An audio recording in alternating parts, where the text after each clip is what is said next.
reappeared again with a long-handled cane broom and fell upon the wretched rugs and carpets. Bang! Whack! Whack! Bang!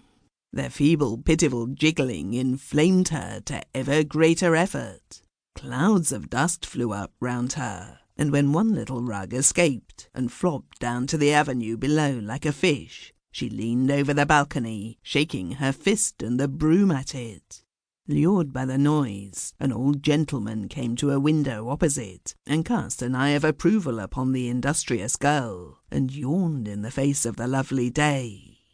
There was an air of detachment and deliberation about the way he carefully felt over the muscles of his arms and legs, pressed his throat, coughed, and shot a jet of spittle out of the window. Nobody seemed more surprised at this last feat than he. He seemed to regard it as a small triumph in its way, buttoning his immense stomach into a white piqué waistcoat with every appearance of satisfaction.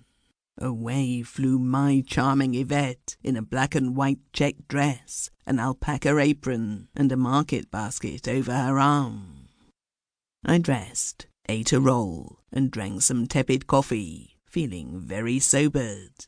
I thought how true it was that the world was a delightful place, if it were not for the people, and how much more than true it was that people are not worth troubling about, and that wise men should set their affections upon nothing smaller than cities, heavenly or otherwise, and countrysides which are always heavenly.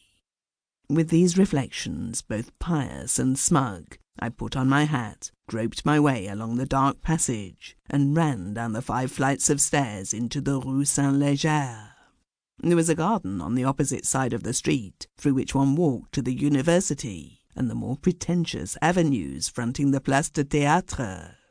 Although autumn was well advanced, not a leaf had fallen from the trees.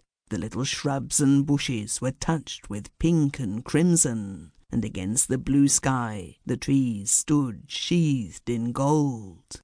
On stone benches, nursemaids in white cloaks and stiff white caps chattered and wagged their heads like a company of cockatoos, and up and down in the sun some genteel babies bowled hoops with a delicate air.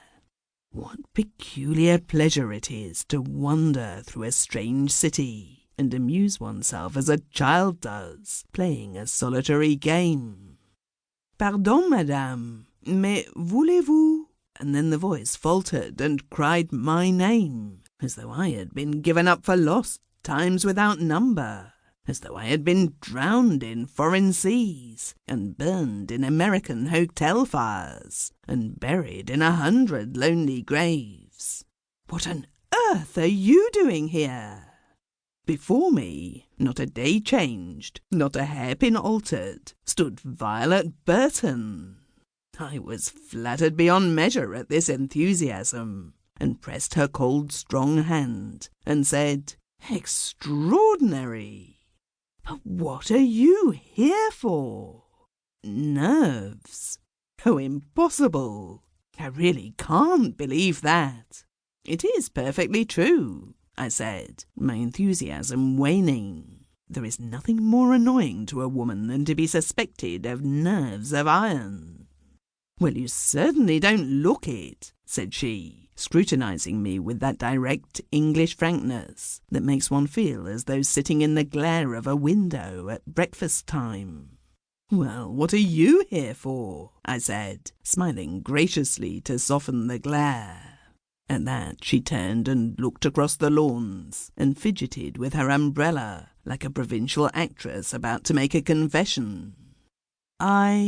In a quiet, affected voice, "I came here to forget.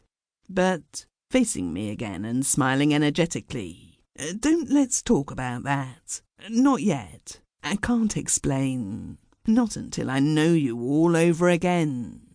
Very solemnly. "Not until I am sure you are to be trusted." "Don't trust me, Violet," I cried. "I'm not to be trusted. I wouldn't if I were you." She frowned and stared. "What a terrible thing to say. You can't be in earnest." "Yes, I am. There's nothing I adore talking about so much as another person."